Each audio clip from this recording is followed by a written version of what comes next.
हाँ कब ठीक है तुझे समझाऊंगा। माप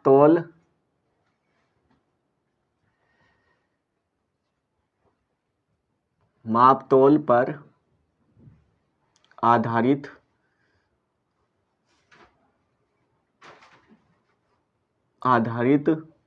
प्रश्न। ठीक है बच्चों, ये हमारा लाभ हानि का अगला टॉपिक है। माप तोल पर आधारित प्रश्न, ये लाभ हानि का अगला टॉपिक है। और इसमें हम इसे पढ़ने से पहले एक बार जो नए बच्चे हैं वे यहाँ मेरी तरफ को देख लो, पिछले वाले। इसे पढ़ने से पहले जो लाभ हानि के जो हमने पहले मैंने जो समझा था कि लाभ कैसे होगा, हानि कैसे होगी और प्रतिशत कैसे बनेगा, ये मैंने प्रतिशत में बताया था। एक बार तुम्हारे लिए मैं एक बार और शुरू से बता रहा, ठीक है, क्योंकि अगले 3 चैप्टर हमारे प्रतिशत पर ही आधारित है। लाभ हानि भी प्रतिशत पर ही आधारित था पूरा का पूरा, माप तोल भी प्रतिशत पर आधारित है, अंकित मूल्य भी प्रतिशत पर आधारित है। और एक हमारा चैप्टर है ब्याज, और उसमें एक हमारा साधारण ब्याज है और एक दूसरा क्या है, चक्रवृद्धि ब्याज। ये 4 चैप्टर जो हमारे में प्रतिशत पर आधारित। सबसे पहले भाई यहां देखो पिछले वाले,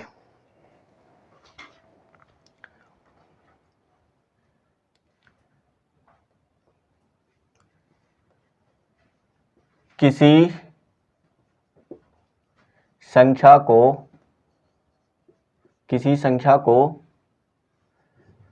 प्रतिशत में बदलना। किसी संख्या को प्रतिशत में बदलना, तो कैसे बदलेंगे प्रतिशत में किसी भी संख्या को? कोई भी संख्या प्रतिशत में कैसे बदले जाती है?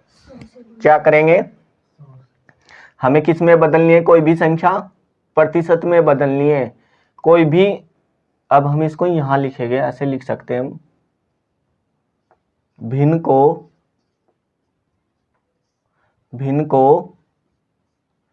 प्रतिशत में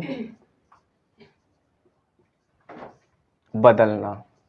ठीक है, भिन्न को प्रतिशत में बदलना। तो भिन्न कैसे होती है? जो अंश और हर के रूप में होती है, जैसे कि a/b। ये भिन्न हो गई कि नहीं? भिन्न हो गई है।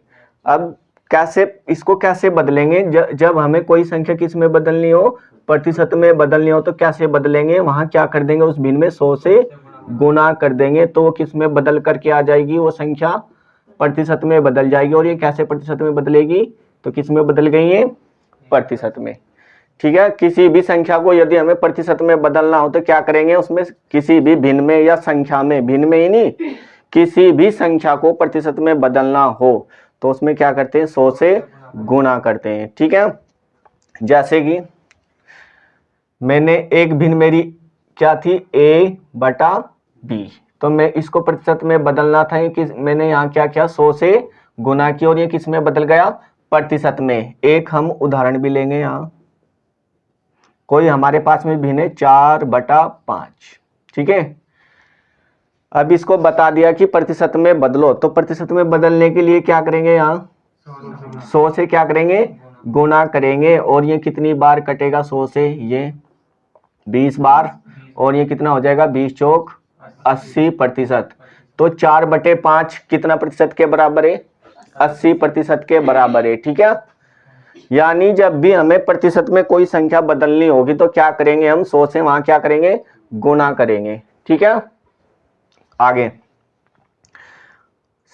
दूसरा एग्जांपल देख लो। यदि मुझे 4 को, इस 4 संख्या को प्रतिशत में बदलना हो तो क्या करेंगे, यहां भी 100 से क्या करेंगे, गुना करेंगे, और ये कितना हो जाएगा, 400%। बात समझ में आई? किसी भी संख्या को, चाहे वो भिन्न हो या चाहे कोई एक संख्या हो, उसे प्रतिशत में बदलना होगा तो किससे गुना करेंगे? 100 से गुना करेंगे। यहां मैं लिख भी दूं तुम्हारे लिए, किसी भिन्न को प्रतिशत में बदलना हो तो 100 से क्या करते हैं? गुना। ठीक है, किसी भिन्न को प्रतिशत में बदलना हो तो 100 से क्या करते हैं?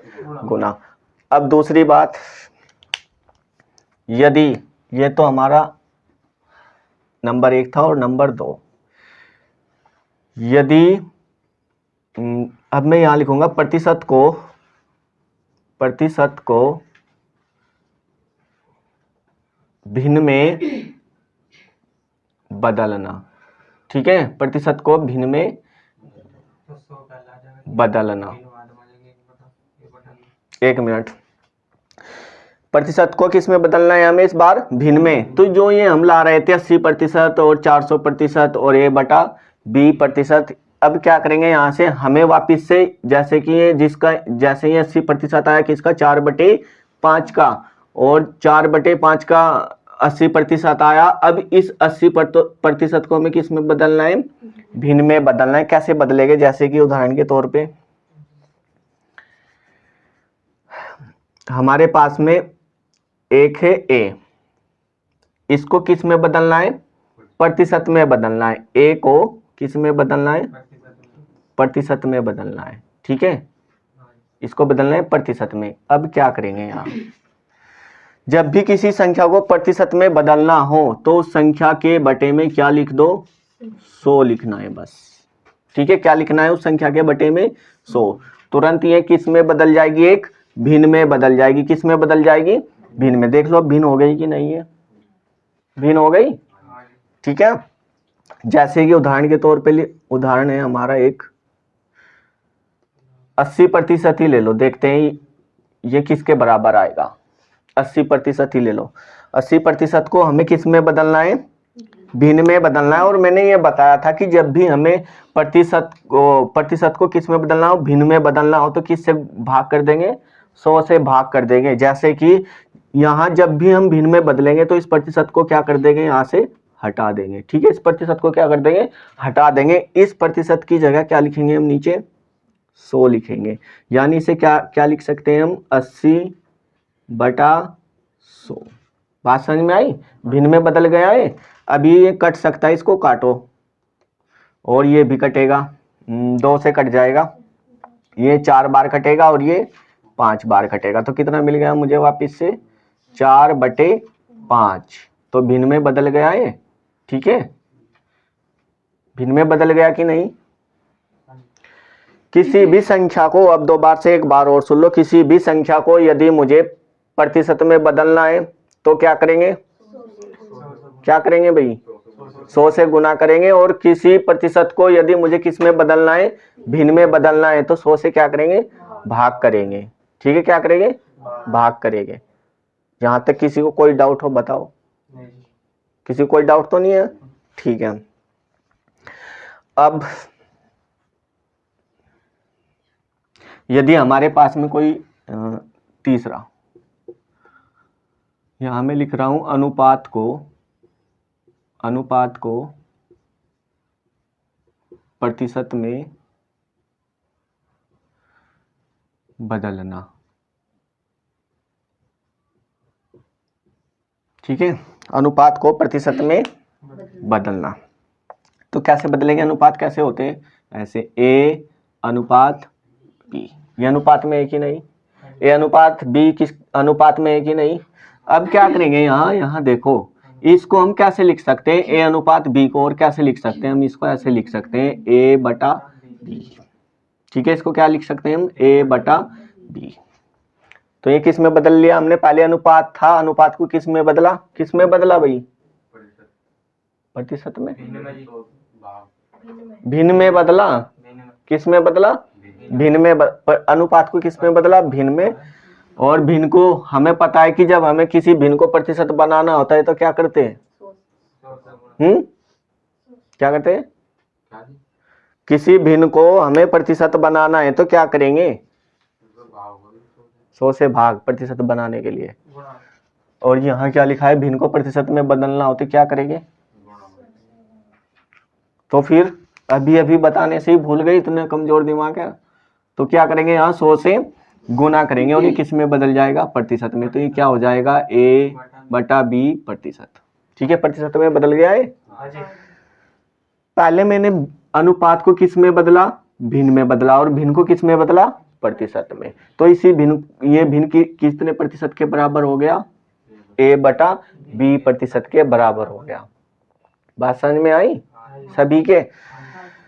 सबसे पहले क्या करेंगे, जो ये A और अनुपात B किसके बराबर है? A/B के। ये दोनों आपस में बराबर है, इसको ऐसे लिख सकते हैं और इसको ऐसे लिख सकते हैं। बात समझ में आई तेरे? A और B को हम कैसे, A अनुपात B को कैसे लिख सकते हैं? A/B। और A/B को कैसे लिख सकते हैं? A अनुपात B। अब इसका हम एक उदाहरण समझेंगे। उदाहरण, हमारा उदाहरण है 4:5। ठीक है, इसको किस में बदलना है? प्रतिशत में। किस में बदलना है? प्रतिशत में। अब इसे प्रतिशत में बदलने के लिए सबसे पहले किस में बदलेंगे? भिन्न में बदलेंगे। और ये कितना हो जाएगा? 4/5। ठीक है, अब एक भिन्न हो गई है और हमें पता है कि भिन्न में किस 100 से गुना कर दे तो किस में बदल जाएगा? वो तुरंत प्रतिशत में बदल जाएगा। और ये कितनी बार कटेगा? 20 बार कटेगा। और ये कितना हो जाएगा हमारा? 80%। तो 4/5 किसके बराबर है? 80% के। यहां तक बात सबकी समझ में आई? अब एक बार और सुन लो, यदि हमें किसी भिन्न को या किसी संख्या को प्रतिशत बनाना हो तो क्या करेंगे? 100 से गुना करेंगे। और यदि प्रतिशत को हमें भिन्न बनाना हो, वापिस से भिन्न चाहिए, जिसका हमने प्रतिशत बनाया था वही भिन्न हमें चाहिए, तो क्या करेंगे? वहां 100 से भाग करेंगे। ठीक है, और यदि किसी भिन्न को हमें क्या बनाना हो? प्रतिशत बनाना हो। क्या बनाना हो? वो सॉरी, किसी अनुपात को प्रतिशत बनाना हो तो क्या करेंगे? वहां हम उसमें पहले उसको भिन्न में बनाएंगे और भिन्न में क्या करेंगे? 100 से गुना करेंगे। ठीक है, हाँ 100 से गुना करेंगे। इसको उतारो और फिर आगे और बढ़ते हैं जल्दी से।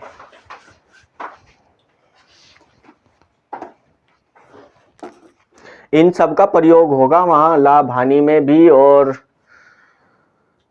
अंकित मूल्य में भी होगा और साधारण ब्याज और चक्रवर्ती ब्याज में भी इन सब का प्रयोग होगा, इसलिए मैंने बताई है।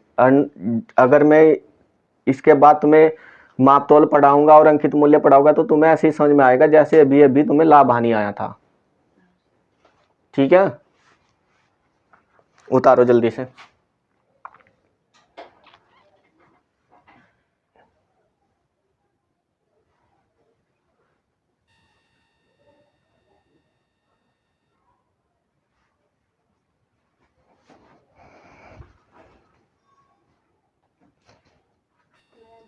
ये उतार लिया सबने?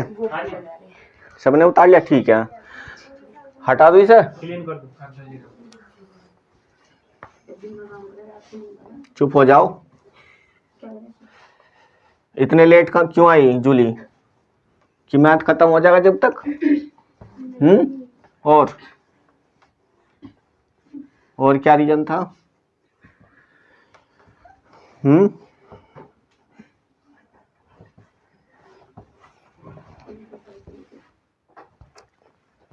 अब भाई मैं एक सारणी सभी को ही बताऊं और वो तुम्हें भी बता रहा है, जिसने प्रतिशत नहीं पढ़ा शुरू से, तो मैं सभी को ही बताऊं।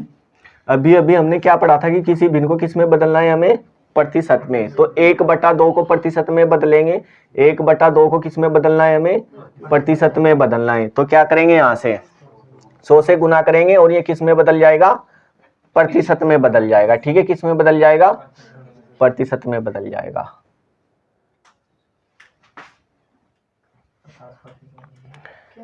ये यहाँ क्या लिखेंगे हम? भिन्न। और यहाँ क्या लिखेंगे?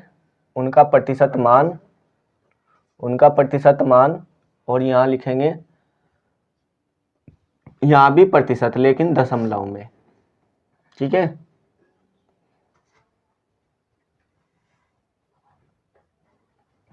दशमलव में। 1/2, 1/2। जब भी किसी के बटे में 2 आ जाता है तो 2 का क्या काम होता है? जब भी किसी के बटे में 2 आता है तो 2 का क्या काम होता है? किसी भी संख्या को आधा करना। ठीक है, हमेशा 2 का क्या काम है? किसी भी संख्या को आधा करना। 2 एक ऐसी संख्या है जो संख्याओं को बिल्कुल आधा आधा कर देती है, बिल्कुल आधा आधा। तो यहाँ भी 100 का आधा क्या है? 50। तो ये कितना आ जाएगा? 50%। तो ये तो ध्यान ही रखना कि 1/2 जहां भी होगा वहां कितना है? 50%। इसकी दशमलव वैल्यू कोई नहीं होती। एक इसके बाद क्या आएगा? 1/3। और यहाँ भी 100 से गुना करेंगे, इसमें भी प्रतिशत बनाएंगे। ये कितना हो जाएगा? 33 सही 1/3%। ठीक है, इसको काट करके देख लेना, ये आएगा। इसी प्रकार 1/4। अब मैं जब मुझे पता है कि ये दशमलव में बनाने के लिए, वो प्रतिशत में बनाने के लिए हम क्या कर रहे हैं? यहाँ 100 से गुना कर रहे हैं, तो इस 100 को छोड़ दे अब। ठीक है, अब यहाँ 100 अपने दिमाग में रखना है, वो 100 है, यहाँ 100 गुना करनी है तो 100 की 4 में भाग देंगे तो 4 से भाग देंगे तो कितना आ जाएगा? वो 25%। ठीक है, कितना आ जाएगा? 25%। इसी प्रकार 1/5, ये कितना प्रतिशत आ जाएगा? 20%। इसी प्रकार 1/6 कितना आ जाएगा? 16 सही 2/3%। इसी प्रकार 1/7 कितना आ जाएगा? 14 सही 2/7%। इसी प्रकार 1/8 कितना आ जाएगा? 12 सही 1/2%। और ये जितने भी ये हमारे सही में माने, यहाँ इनके दशमलव भी मान होंगे। जैसे कि इसका दशमलव में काटेंगे यदि हम इसी को ही 16.66, ठीक है, प्रतिशत। तो दशमलव में इसका प्रतिशत, सही में इसका प्रतिशत मान इतना है, और इसी का ही दशमलव में प्रतिशत मान कितना है? 16.66%। ठीक है, इसी प्रकार इसका 14.28, और ये क्या है? प्रतिशत। इसी प्रकार इसका ये क्या लिखा है मैंने? 12.5। मैंने क्या बताया था कि जब भी किसी को हमें आधा करना हो तो उसके बटे में क्या लिखते हैं? 2 लिखते हैं। तो 2 का 1 का आधा करना है हमें, तो इसके बटे में क्या लिख दिया मैंने? 2। और 1 का आधा कितना होता है? 0.5 कितना होता है? तो यानी इसको क्या करेंगे? 0.5, या इसको 50 भी कर सकते हैं, तब भी तो ये आधा ही है। 1/9, 1/9 का 11 सही 1/9%। और ये बनेगा हमारा 11.1111%। ठीक है, दशमलव में। और 1/10, ये कितना बनेगा? 10%। और यहाँ भी कितना? इसके कोई दशमलव प्रतिशत नहीं होता। ये पूरा जो भी पूरा कट जाएगा उसका दशमलव प्रतिशत नहीं होगा। ये भी पूरा कट गया था, और इसका दशमलव प्रतिशत कितना होगा? 33 सही 3.33%। ठीक है, देखो ये पूरा कट गया था, ये पूरा कट गया था, ये पूरा कट गया था, और एक ये पूरा कट गया। इनके दशमलव मान नहीं है। जो भी सही में है उनके दशमलव मान होंगे। बात समझ में आई? ठीक उसी प्रकार 1/11, यहां भी ऐसे ही करेंगे हम। अब आगे बढ़ेंगे ऐसे ही, 3 सारणी और बनाएंगे।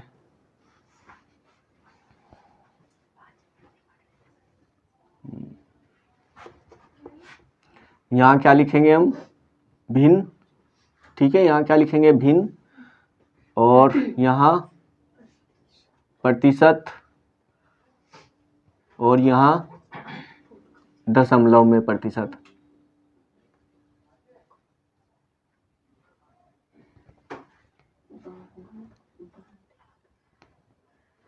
ठीक है, यहाँ गैप है इनमें। ये अब इसके बाद क्या आएगा? क्या लिखेंगे? 1/10 के बाद क्या आना चाहिए? हाँ, 11 ही आएगा। 1/11, ठीक है, 1/11, और इसका प्रतिशत मान कितना होगा, 9 सही 1/11%, ठीक है। और इसका दशमलव मान होगा 9.09%। इसी प्रकार 1/12, 1/12 का क्या होगा, 8 सही 1/3%, और ये कितना हो जाएगा 8 दशमलव, जब भी हम 1/3 करेंगे और 1/3 को 1 को 3 से भाग देना हो तो दशमलव में कितने कैसे कटेगा, 3.33 कटेगा, ठीक है। कैसे कटेगा, 0.33 कटेगा हमेशा। इसी प्रकार हाँ प्रतिशत लगाएंगे, ये लो। और इसी प्रकार 1/13, 1/13 का 7 सही 9/13%, ठीक है, 7 सही 9/13%। एक बार दशमलव में भी देख लो कैसे बना रहे हैं हम दशमलव में। अभी देखो यहाँ मेरा क्या आया, ये वाला क्या आया, 7 सही, ये कितना आया 7, 7 तो मेरा पूरा पूरा कट गया, कटा क्या नहीं, 9/13 नहीं कटा मेरा, ठीक है, क्या नहीं कटा, 9/13। तो 13 से किसको भाग देना है, 9 से भाग देना है। 13 को किससे भाग देना है, 9 से। तो कितनी बार भाग होगी, कैसे भाग करेंगे, अब किसको पता है काटने को, 9 से कैसे भाग होगी, 9 को कैसे भाग करेंगे 13 से, जब यहाँ भाग नहीं हो रही है, छोटी ऊपर अंश वाली संख्या छोटी है और हर वाली संख्या बड़ी है, तो क्या करेंगे, दशमलव लगाएंगे यहाँ, और जीरो तुरंत दशमलव लगाने के बाद यहाँ कहाँ जीरो बढ़ा लेंगे, ऊपर अंश में, कहाँ बढ़ा लेंगे, अंश में। तो कितना हो गया 90। अब 13 सत्ते 91 और 13 छिके 78, ठीक है। तो कितनी बार कटाए, 6 बार। कितने बच गए, 22 बच गए, ठीक है, 22 बच गए ना, 22 नहीं 12 बच गए, ठीक है। कितने बच गए, 12 बच गए। तो इसको कितनी बार काटेंगे, अभी भी नहीं कट रहा है। और 13 तो कितने 12 बच गए ना, तो यहाँ कितने हो गए 120। अब जब तक काटेंगे जब तक ये कटे ना, ठीक है। अब 12 बच गए थे ना, तो उसके 12 के भी पीछे क्या मानेंगे, एक जीरो, तो कितना हो गया 120। 13 सत्ते 91, तो 13 सत्ते 91 और 13 104 और 13 नब्बे 117, ठीक है, 13 नब्बे 117। और यानी दशमलव के 2 स्थान तक ही काटेंगे, बाकी अभी ये कटता हुआ जाएगा, इसको छोड़ दो यही। तो दशमलव के 2 स्थान तक ही मान ज्ञात करना है। 7 तो मेरा पूरा पूरा कट गया था, और यहाँ 6.69%। ऐसे ही 1/14, ऐसे ही 1/15, ऐसे ही 1/16, ऐसे ही 1/18, ऐसी 1/17, ऐसी 1/18, ऐसी 1/19 है, और ऐसी 1/20 है। ये आगे से खुद को तुम्हें ही करके लाने, ये इनके रिक्त स्थान भरने तुम्हें, दशमलव मान भी, ठीक है ये। और ऐसे ही याद करके आने जैसे मेरे याद है, बिल्कुल ऐसे ही याद करके आने, ठीक है।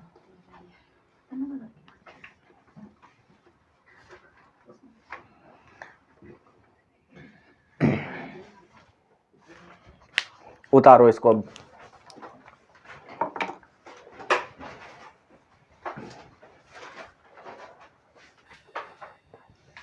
सभी ने उतार लिया। अब ध्यान से सुनो, मैंने क्या पढ़ाया एक बार और समझ लो। मैंने ये पढ़ाया, यदि किसी भिन्न को क्या बनाना हो, हमें प्रतिशत बनाना हो, तो क्या करेंगे, वहां 100 से क्या करेंगे, उसमें गुना करेंगे।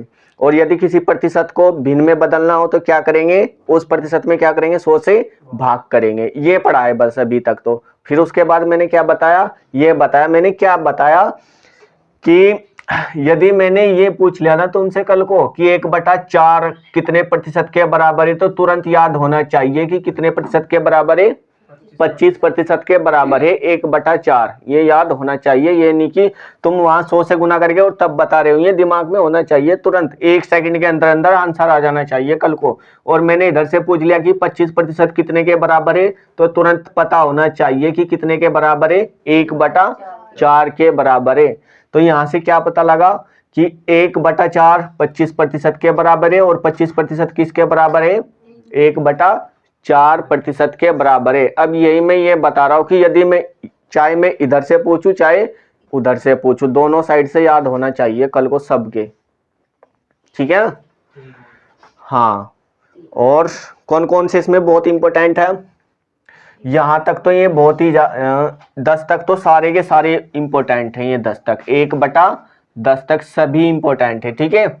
और यहाँ हमारा ये इंपॉर्टेंट है, ये इंपॉर्टेंट है, और ये इंपॉर्टेंट है, ये इंपॉर्टेंट है, ये इंपॉर्टेंट है, और 1/20 और 1/25 कम से कम ये तो याद होने चाहिए जो मैंने गोल कर दिए, ठीक है। मैं ये नहीं कह रहा कि ना छोड़ दो सब कुछ याद करके आना, पहली बात तो ये है। लेकिन यहां से क्लास के बाद कल को तुम मतलब हमेशा थोड़ी पढ़ोगे मेरे पास में, तो कम से कम इतनी कोशिश रखियो कि 1/11 1/12 1/14 1/15 1/16 और 1/20 और 1/25 तक कम से कम याद हो ये, ठीक है। सभी को ही बोल रहा हूं मैं ये बात। और मैंने क्या बताया था, इसके बाद पढ़ाया था मैंने प्रतिशत के लाभ हानि, ठीक है। क्या पढ़ाया था, लाभ हानि। और लाभ हानि में मैंने शुरुआत में कुछ कंडीशन बताई थी कि कैसे लाभ निकालते हैं और कैसे हानि निकालते हैं, और कब लाभ होता है कब हानि होती है, वो सब कंडीशन बताई थी मैंने। लाभ कब होगा, हानि कब होगा, विक्रय मूल्य कौन सा है, क्रय मूल्य कौन सा है, ये सब बताया था मैंने। तुम लोगों को भी वही चीज मैं यहाँ बताऊंगा। जैसे कि हम चैप्टर कौन सा पढ़ रहे हैं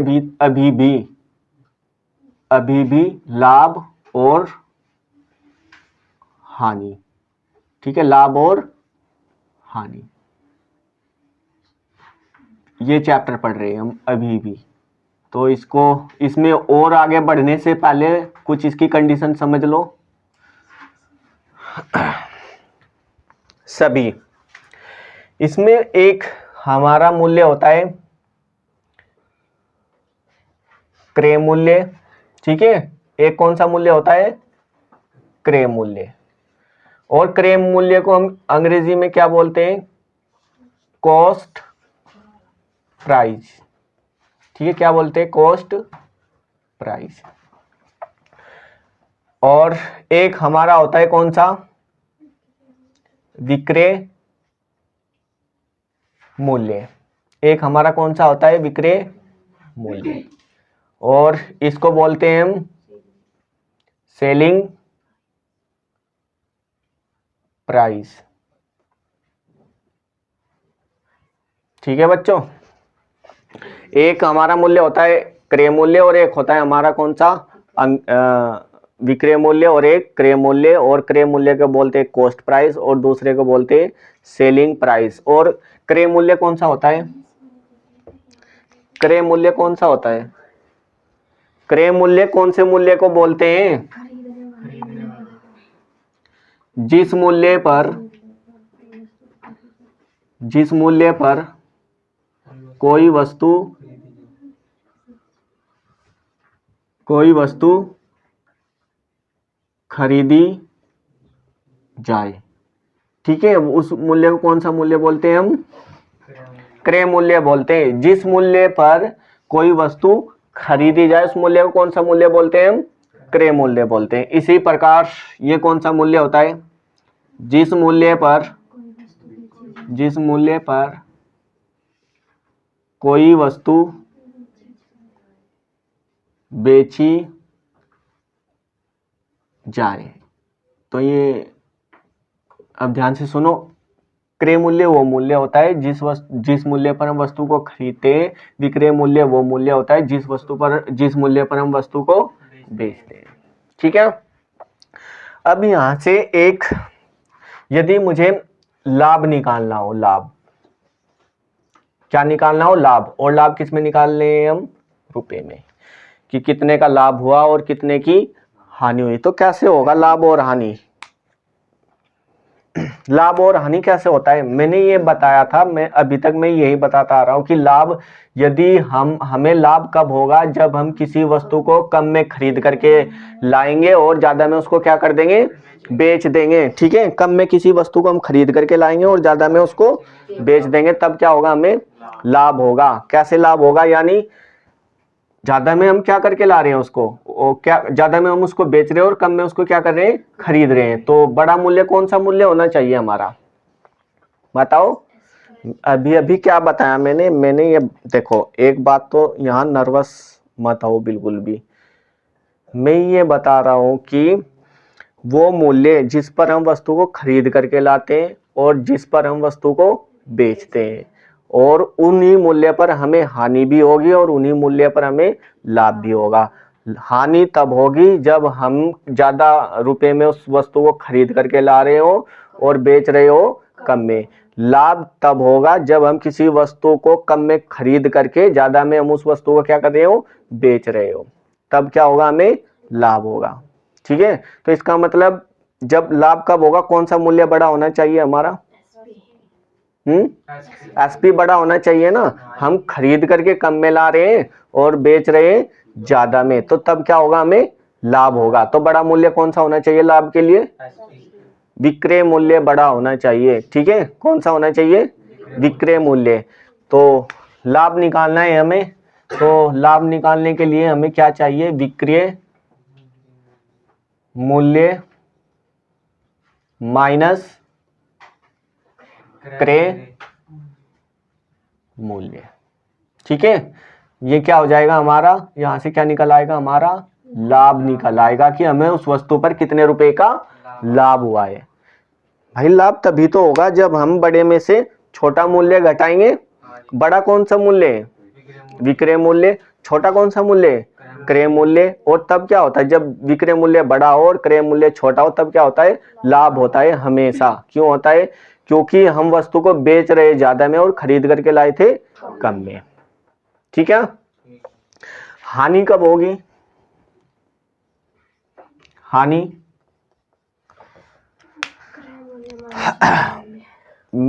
हानि कब होगी, हानि, और ये हानि भी किस में बता रहा हूं मैं, रुपए में।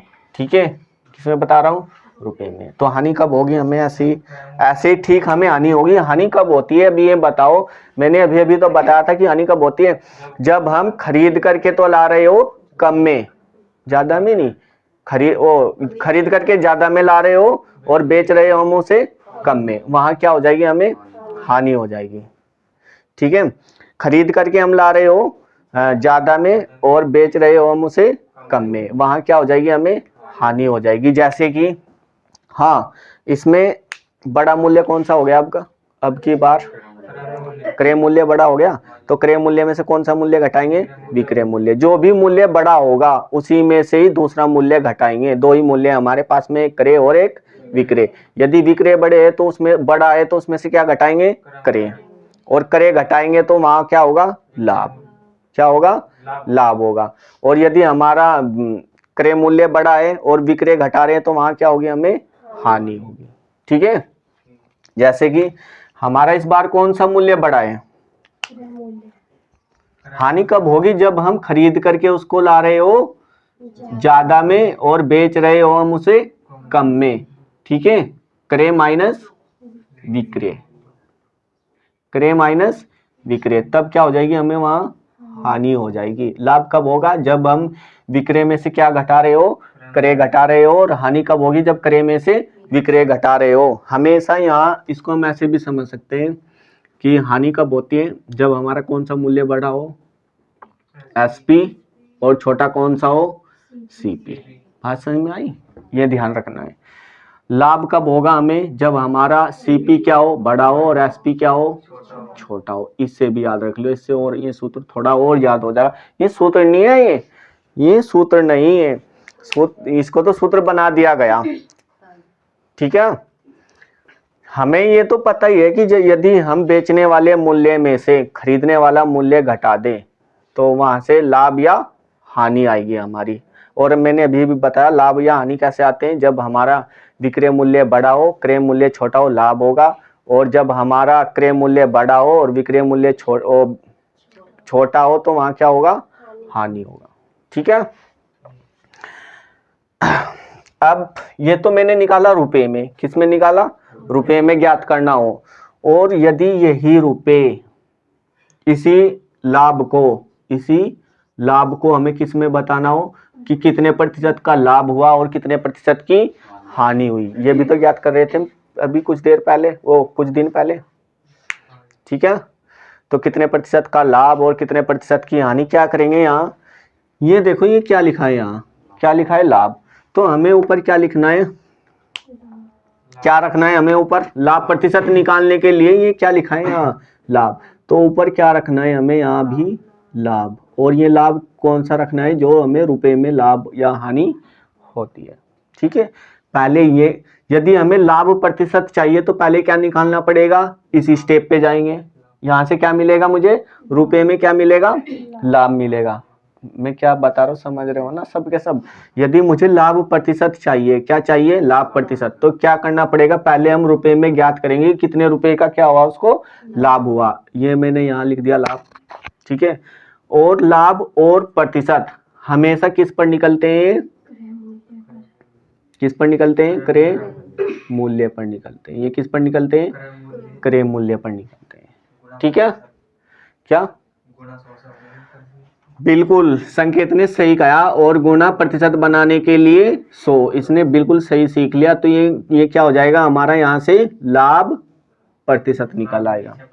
ठीक है, देखो ध्यान से सुनो, यदि मुझे लाभ चाहिए तो ऊपर क्या रखेंगे, लाभ, और मैंने अभी अभी बताया कि ये लाभ और हानि प्रतिशत किस पर निकलेगी, क्रय मूल्य पर। यदि लाभ प्रतिशत निकालना हो तब भी नीचे क्रय मूल्य होना चाहिए, यदि हानि प्रतिशत निकाल रहे हो तब भी क्रय मूल्य नीचे होना चाहिए। और यदि मुझे हानि प्रतिशत निकालना हो तो क्या करेंगे, हानि प्रतिशत निकालना हो तो क्या करेंगे, हानि प्रतिशत बराबर क्या करेंगे, यहाँ से ये देखो ये क्या लिखा है यहाँ हानि, तो अब की बार ऊपर क्या होना चाहिए यहाँ, अब की बार ऊपर क्या होना चाहिए, हानि। ठीक है, और ये किस में होनी चाहिए, रुपए में होनी चाहिए, किस में होनी चाहिए, रुपए में, कि कितने रुपए की हानि हुई। और इसको बनाने के वो लाभ हानि प्रतिशत बनाने के लिए क्या करेंगे, हानि बनाने के लिए क्या करेंगे, हानि प्रतिशत बनाने के लिए क्या करेंगे, क्रय मूल्य को कहाँ रखेंगे, नीचे यानी हर में, और फिर संकेत वही क्या करेंगे यहाँ गुना 100, और ये किस में बदल जाएगा तुरंत, हानि प्रतिशत में बदल जाएगा।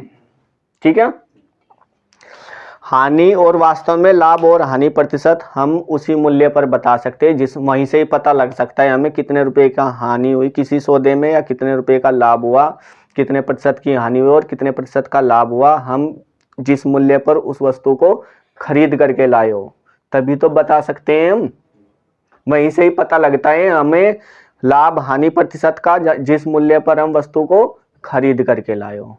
ठीक है, तो यानी जब भी हमें लाभ प्रतिशत चाहिएगा हमेशा किस पर निकलेंगे, क्रय मूल्य पर, और हानि प्रतिशत चाहिएगा वो भी किस पर निकलेंगे, क्रय मूल्य पर। यदि हानि चाहिए तो ऊपर हानि, और यदि लाभ चाहिए तो ऊपर लाभ, ये बहुत ध्यान रखना है। बात समझ में आई, और क्या रह गया यहाँ, और यदि यहां से हम और इसी यहां देखो, यदि मुझे कोई लाभ हुआ हो, ये ध्यान से सुनो, मुझे लाभ हो गया, यहाँ क्या हुआ, कोई लाभ निकल करके आएगा मेरा। ठीक है, लाभ निकल करके आएगा, यदि मैं इस लाभ को किस में जोड़ दूं, इसमें जोड़ दूं, लाभ को क्रय मूल्य में जोड़ दूं। ठीक है, तो यहां से लाभ और प्लस क्रय मूल्य वो किसके बराबर हो जाएगा, विक्रय मूल्य के बराबर हो जाएगा। ठीक है, यदि मैं लाभ को क्रय मूल्य में जोड़ दूं तो वो किसके बराबर हो जाएगा, विक्रय मूल्य के बराबर हो जाएगा। बात समझ में आई यहां तक। और यदि मैं लाभ को कहां से घटा दूं, विक्रय मूल्य में से घटा दूं तो वो किसके बराबर हो जाएगा, क्रय मूल्य के बराबर हो जाएगा। मैं उसमें से लाभ निकाल दूं विक्रय में से कि कितने का लाभ हुआ है, वो फिर क्या बन जाएगा, वो क्रय मूल्य बन जाएगा। वो समझ में नहीं आया? आ गया। और यदि मुझे लाभ जोड़ना हो क्रय मूल्य में तो क्या बन जाएगा, विक्रय मूल्य बन जाएगा। ठीक है। इसी प्रकार हानि के भी साथ में करेंगे हम ऐसा ही, जैसा यहां लाभ के साथ में किया। उतारो इसको।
इसको सही कर लियो।